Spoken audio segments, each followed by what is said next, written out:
Man, I didn't think that painting would be so hard, let alone drawing. I mean, take a look at this.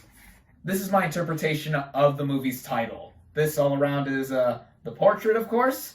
This in the background is the fire. And in the middle here, it's supposed to be the lady on fire. Can you even tell that this is what it's supposed to be? I suck at drawing. What is up, everybody? Random Man here, bringing you my review for Portrait of a Lady on Fire. Set in France in the late 18th century, the plot of this historical drama basically follows a forbidden affair between an aristocrat, played by Adèle Haenel, and a painter, played by Naomi Merlan, who was commissioned to paint that aristocrat's portrait. Going into this movie, I had a high amount of interest to see it.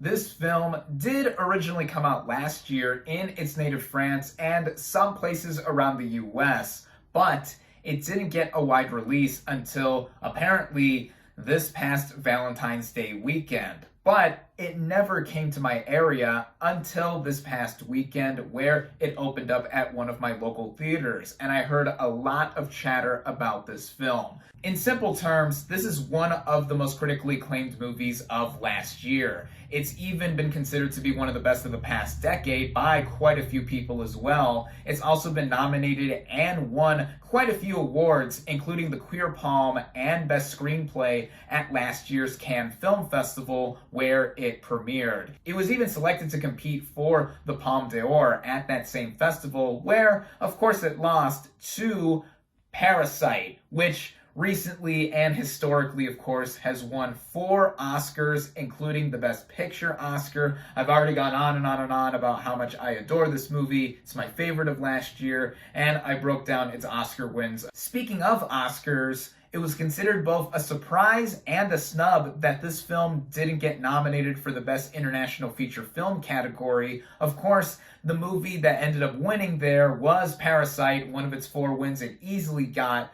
But it also comes down to the fact that France didn't submit Portrait of a Lady on Fire as their official submission for the Best International Feature Film category. The movie that they ended up submitting and ended up getting nominated there was Les Miserables. And I haven't seen that film, so I can't say which of the two is the better option, but Portrait of a Lady on Fire, as I mentioned, has already received a lot of acclaim, nominations, and awards regardless, and I was still interested to see it despite having to wait quite a bit to be able to watch it in a theater, no less. Starting out with the cast and their performances, I apologize in advance if I've already butchered these performers' names, given how I mentioned the synopsis of the movie earlier, or I will later on, but we first have Naomi Merlan as Marianne. She is our main character here and the painter commissioned to paint the title portrait, but not in the way that we expect.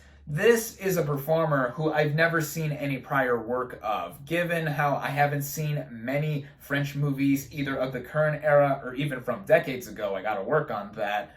But with what Merlan does here, this is an astonishing display of suppression and repression for how she feels in not only painting a portrait of someone about to be wedded off, but with how she personally feels inside in her experience being at this distant location. A lot of that also comes from the female gazes that Merlan and Adèle Haenel, who plays the aristocrat Heloise, give across the movie. And speaking of Haenel, she is as amazing as Merlan here.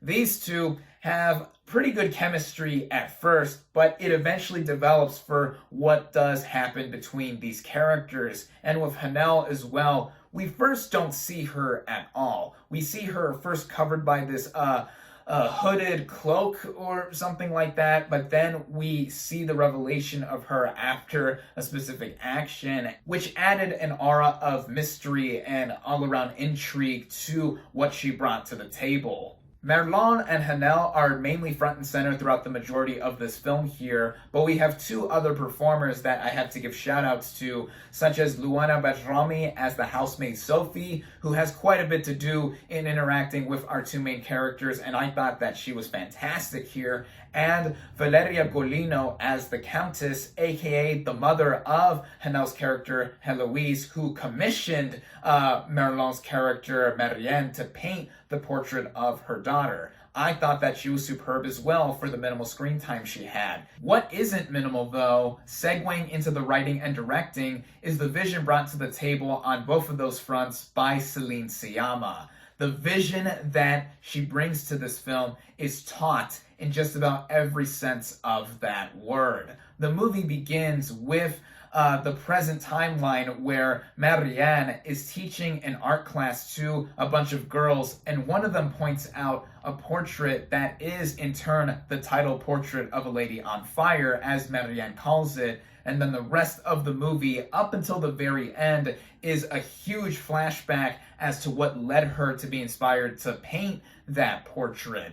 We see just about every detail of Marianne arriving to this secluded location at the beginning of the film where she was commissioned to paint the portrait of Heloise. She meets the Countess, eventually she meets Heloise, and we just see about every detail to where she was even told that she has to do this portrait in secret because Heloise doesn't want to sit for this painting. And that's something that does add a level of detail on top of what else entails from the movie.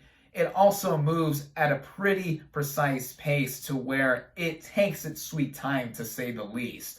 That is something that will immediately turn off viewers on top of this movie being in French. You have to read the subtitles, of course, if you don't understand the French language and all that. But setting that trivial detail aside, what had me so captivated from the beginning of this film is the look of it. Not just the vision from writer-director Celine Sciamma, but the way it is shot. Reportedly, this movie was shot at a resolution of 8K. Even without knowing that piece of information, the movie is crazy crisp with its cinematography, and I could not take my eyes off of it for a single frame. Aside from me hopping up and down to read the subtitles to get needed information, of course, but wow. This is one of the most stunning movies I've seen in recent memory. It oozes with detail. I could feel just about every ounce of paint that was brushed onto the canvases of this film. I would compare it favorably to Dee Reese's Mudbound, where I felt the mud seeping past the screen in that movie. And with Portrait of a Lady on Fire, even the rest of the color that wasn't on a canvas screen, I felt all around, whether outside or inside. Going back to the way this movie is paced, like I said, it's done to a deliberate degree where one can consider it dragging throughout, but I was never bored in the slightest because, like I said, I was watching something utterly beautiful. And in how it's developed with how our characters are together or just the way the story is panned out, it is done with a master painter's hand where no detail is left insignificant. For example, the story of Orpheus and Eurydice is told in this film at one point, and that has some significance throughout the rest of the movie, especially in how the latter half pans out. It reminded me a lot of another movie that won the Queer Palm at its Cannes Film Festival premiere, Todd Haynes' Carol. And I'm not just saying that because both movies are period pieces and they're about a lesbian relationship that eventually strikes up, but the way both of those movies are paced and told, they are told to such a precise level of where it never goes to the punches that we see in such an overt way. It is subtle in what it does, and as it keeps going across with the master painter's hand. That master painter, of course, is Celine Sciamma, and since I cannot sing her writing and directing praises enough, I will go into some of the technical merits I haven't mentioned yet. The way this movie even pans out with editing and having shots just about linger on to the most pitch-perfect degree, it goes back into the detail again that Sciamma presents here. And with how the movie just goes about its design in costuming and the production design, which made me feel like I was transported back in time to France in the late 18th century, and where everything felt so tangible and real both inside and out. I was so enveloped with this movie as a whole. I really don't have that much more to say about this movie because it both left me floored by the end to where the final shot of this movie is one of the best, and how this movie is encompassed with such a tenderness and delicacy to where our characters are expressed and how the story permeates. All I could really say by this movie's end after all the credits were through was wow. And it's going to be really corny for me to say this too, given how I'm still relatively young and haven't seen every famous or great movie in the world by a lot of people's estimations, but this is pure cinema at its finest. This is a niche movie to say the least, though. There are those that, again, are going to be turned off by it for being so slow, not being in English, which, that complaint I cannot see any justification for, because, as I mentioned with Parasite and what it historically did recently, that was able to transcend anything and everything, at least with the Academy Awards. But with Portrait of a Lady on Fire, what it does in every aspect of its filmmaking, it does so to just about the most pitch perfect degree. This is a film that all film lovers should see, or what am I saying? Should see, are required to see ASAP if you have not done so already.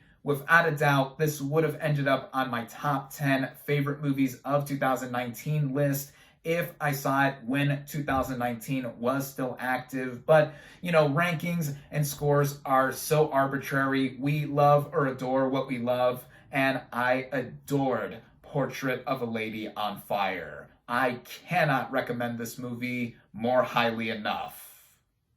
My final verdict for Portrait of a Lady on Fire is 5 out of 5 stars.